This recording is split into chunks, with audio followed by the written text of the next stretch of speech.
नमस्कार, मैं समर के मुखर्जी और आप देख रहे हैं डीजी फिल्मिंग। आज मैं फिर से एक बार अपने इस वीडियो के जरिए स्मार्टफोन की तरफ रुख करूंगा, क्योंकि स्मार्टफोन आज हर एक के लिए एक जरूरी चीज है, जरूरी वस्तु है जो हर एक के हाथों में देखने को मिलते हैं और साथ ही यह एकमात्र ऑप्शन है फोटोग्राफी का। यदि आप डीएसएलआर ले, मिररलेस ले, सिनेमा कैमरा ले, इनके ऑप्शन के रूप में अगर कुछ है तो स्मार्टफोन है। आज हम बात करेंगे स्मार्टफोन में ढेर सारे कैमरे क्यों दिए जाते हैं। यानी अगर स्मार्टफोन है, अच्छा सा कैमरा उसके अंदर लगा रहे तो अपने आप में कंप्लीट है। आपको 2 कैमरा, 3 कैमरा, 4 कैमरा, 5 कैमरा, 16 कैमरे तक की ज़रूरत क्यों पड़ रही है, इसके बारे में बात करेंगे। यह बात इसलिए करेंगे क्योंकि आने वाले दिनों में आप ये समझ सकें कि क्या स्मार्टफोन मिररलेस डीएसएलआर या सिनेमा कैमरे को क्या रिप्लेस करेगा। चलिए देखते हैं।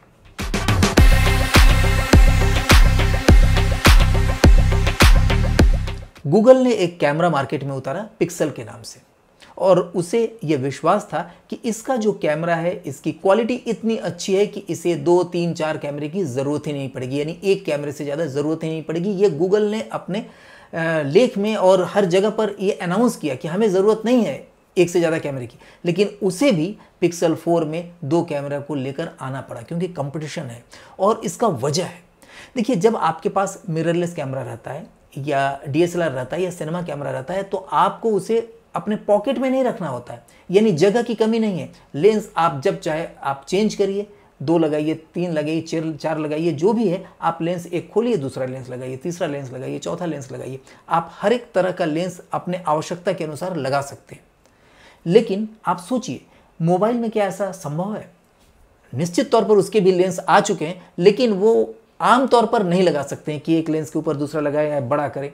आपकी पॉकेट में नहीं वो फिट होगा, क्योंकि मोबाइल फ़ोन या स्मार्टफोन जो है वो आपके पॉकेट के लिए बना है। तो पॉकेट में जो रहने वाली चीज़ है उसमें आप एक्स्ट्रा लेंस लगाएंगे तो उसकी जगह ज़्यादा हो जाएगी और वो आप पॉकेट में नहीं रख सकते।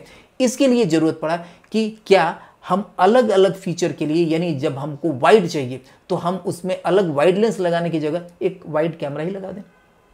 जब हमको टेली करना होगा, एक्स्ट्रा जूम करना होगा तो उसके लिए अलग लगा दें। अगर हमको ब्लर करना होगा बैकग्राउंड को, उसके लिए अलग लगा दें। ज़रूरत के आधार पर यह निर्णय लिया गया कि क्यों ना एक ही स्मार्टफोन में कई तरह के लेंसेज हम लगा दें, उसके लिए अलग से कैमरा सेटअप लगा दें, जिसे अंदर प्रोसेसर के जरिए हम प्रोसेस करके उसे हम जूम इन जूम आउट में बदल सकते हैं या किसी भी मोड में हम चेंज कर सकते हैं, यानी एक्स्ट्रा वाइड से लेके टेली तक हम चेंज कर सकते हैं जब भी हमें ज़रूरत पड़े।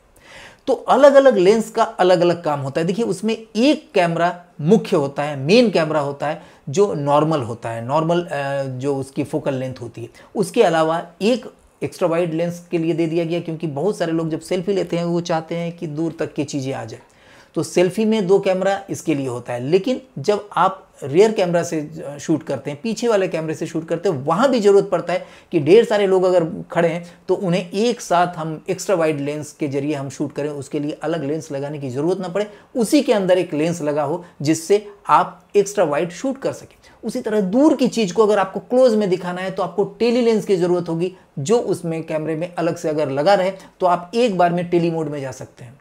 देखिए, यहाँ पर 2 तरीके की जूम इन होती है, एक है डिजिटल जूम, एक होता है ऑप्टिकल जूम।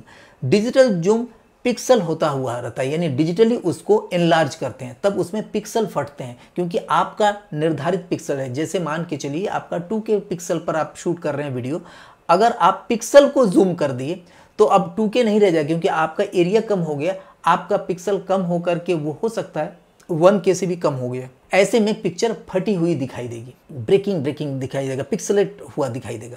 तो that is called digital zoom. Digital zoom में आप कुछ हद तक तो डिजिटली जूम कर सकते हैं, लोगों को पता नहीं चलेगा क्योंकि स्क्रीन छोटी होती है। लेकिन अगर आप उसको सिनेमा में ले जाएं, बड़े पर्दे पर ले जाएं, टीवी पर देख रहे हो, तब आपको पता चल जाएगा। तो ऐसे में ऑप्टिकल जूम जो होता है, यानी लेंस के जरिए, यानी जो ग्लासेस हैं, ऑप्टिक्स के जरिए जो जूम इन होता है वो परफेक्ट होता है, उसमें आपको पिक्चर कहीं भी फटी हुई नहीं दिखाई देती है। तो इसके लिए अगर हम जूम लेंस लगाएं तो वो लेंस बड़ी हो जाती है, तो हम लगा सकते हैं। तो वहाँ पर आप जूम इन जूम आउट कर सकते हैं और आप टेली भी का काम कर सकते हैं या एक्स्ट्रा वाइड का भी काम कर सकते हैं, लेकिन लेंस की लंबाई बड़ी हो जाएगी, वो मोबाइल के ऊपर जब आप लगाएंगे तो बड़ा दिखाई देगा। तो इसे कैरी करना संभव नहीं हो पाता है। इसके लिए हर एक मैग्नीफिकेशन के लिए अलग अलग लेंस लगाने लगे हैं। पहले 2 लेंस आते थे जिसमें एक मास्टर होता था, मेन होता था, दूसरा लेंस होता था पीछे के पोर्शन को ब्लर करने के लिए, यानी डेप्थ के लिए होता था। लेकिन उसके बाद से जो अभी कैमरे आ रहे हैं उसमें एक एक्स्ट्रा वाइड के लिए लेंस रहता है।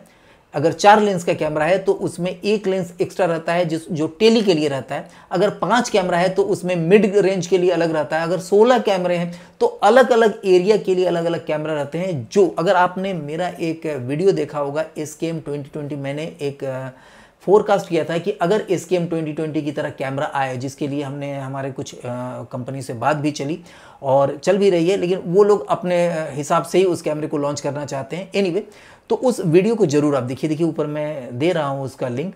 अगर उस वीडियो को देखेंगे तो आपको मैक्सिमम जो मल्टीपल कैमरा है उसका यूज़ आपको समझ में आ जाएगा। तो मोबाइल में भी यही काम हो रहा है। 16 लेंस तक के कैमरे अब आ गए हैं, मार्केट में आ चुके हैं, और आने वाले दिनों में कैमरे की संख्या तो नहीं बढ़ेगी लेकिन उसकी क्वालिटी जरूर बढ़ जाएगी। इससे फ़ायदा क्या होता है कि आपको एक छोटे से जगह में आपको मैक्सिमम रेजोल्यूशन का पिक्चर मिल जाएगा, जिसे आप चाहे टेली करें, वाइड करें, आपको पूरा का पूरा ऑप्टिकल क्वालिटी मिलेगा।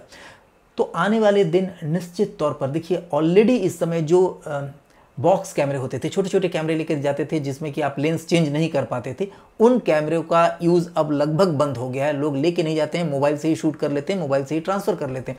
अच्छा मोबाइल अगर आप ले लेते हैं आज के डेट में 10 से 15 हज़ार के भी अगर मोबाइल ले रहे हैं तो उसमें जो पिक्चर की क्वालिटी आती है बेहतरीन आती है। अगर आप 4K वगैरह में शूट करना चाहते हैं तो 20 हज़ार के रेंज में आपको कैमरे मिल जाते हैं जो 4K तक की शूटिंग कर लेते हैं। और अगर ज़्यादा जाते हैं तो लो लाइट फंक्शन आपको बहुत अच्छा मिल जाता है, लो लाइट पर भी ग्रेन्स नहीं देते हैं। अगर और बढ़िया लेवल पर आ जाते हैं तो उसमें गिम्बल कैमरा रहता है, तो गिम्बल भी बना रहता है, यानी आप उसको लेकर अगर दौड़ते हैं तो अलग से गिम्बल लेने की ज़रूरत नहीं होती। क्योंकि मैंने भी देखा है कि गिम्बल लोग खरीद तो लेते हैं मोबाइल के लिए, लेकिन उसको 2 बार 3 बार यूज़ कर पाते हैं, उसके बाद रखा रह जाता है। तो आजकल लोग क्या कर रहे हैं, कंपनी क्या कर रही है, उसके अंदर ही गिम्बल लगा करके दे रहे हैं। तो मोबाइल में ये सारी फैसिलिटी अगर मिल जा रहा है तो उसमें आप बेहतरीन काम कर सकते हैं। देखिए, जो इस तरह के मोबाइल है जिसमें 4-5 कैमरे लगे रहते हैं, उससे आप इजीली यूट्यूब के लिए या OTT प्लेटफॉर्म के लिए छोटे बजट के अच्छी फिल्म आप बना सकते हैं। आप व्लॉगिंग कर सकते हैं, आप इंस्टाग्राम, फेसबुक के लिए छोटे डिजिटल कंटेंट बना सकते हैं। इवन देन अगर आप थोड़ा सा मेहनत करें तो सिनेमा हॉल के लिए भी फिल्म बना सकते हैं, जिसके बारे में मैंने कई वीडियो में मैंने आपको बताया भी है। तो आप समझ गए होंगे कि क्यों एक मोबाइल फ़ोन पर 2 से ज़्यादा या 4 से ज़्यादा या 6 से ज़्यादा लेंसेज की या कैमरे की ज़रूरत पड़ती है। क्योंकि वो कैमरा अलग अलग काम करता है, अलग अलग लेंस का काम करता है, और जिसे अंदर ही अंदर प्रोसेस करके उसे अपने मन मुताबिक ढंग से डिस्प्ले कर सकते हैं या रिकॉर्ड कर सकते हैं। यहाँ हम इस वीडियो में किसी पर्टिकुलर स्मार्टफोन का नाम नहीं लिए हैं। बहुत सारे स्मार्टफोन आ चुके हैं मार्केट में, आप अपने हिसाब से उसका वीडियो टेस्ट देखिए। यूट्यूब पर आपको कई जगह पर वीडियो टेस्ट देखने को मिलेगा या कंपैरिजन मिलेगा कि इस स्मार्टफोन और 2 स्मार्टफोनों के बीच में कंपैरिजन मिलेगा, उसको देख करके आप निर्णय ले सकते हैं। बैटरी जो होना चाहिए, उसकी जो लाइफ होनी चाहिए, बैटरी लाइफ अच्छी होनी चाहिए, क्योंकि ये अगर नहीं रहा तो आपका अच्छा से अच्छा क्वालिटी का भी मोबाइल कोई काम का नहीं है। बैटरी लाइफ अगर अच्छी हो, उसका पिक्सल रेट अगर कम फटे, उसमें अगर ऑप्टिकल जूम का व्यवस्था हो तो आपके लिए वो फ़ोन बेहतर होता है। इस तरह के स्मार्टफोन के बारे में और भी जानकारी अगर चाहिए तो नीचे कमेंट बॉक्स में लिखिए, मैं कोशिश करूंगा कि उसके बारे में आपको जवाब दूं। नमस्कार।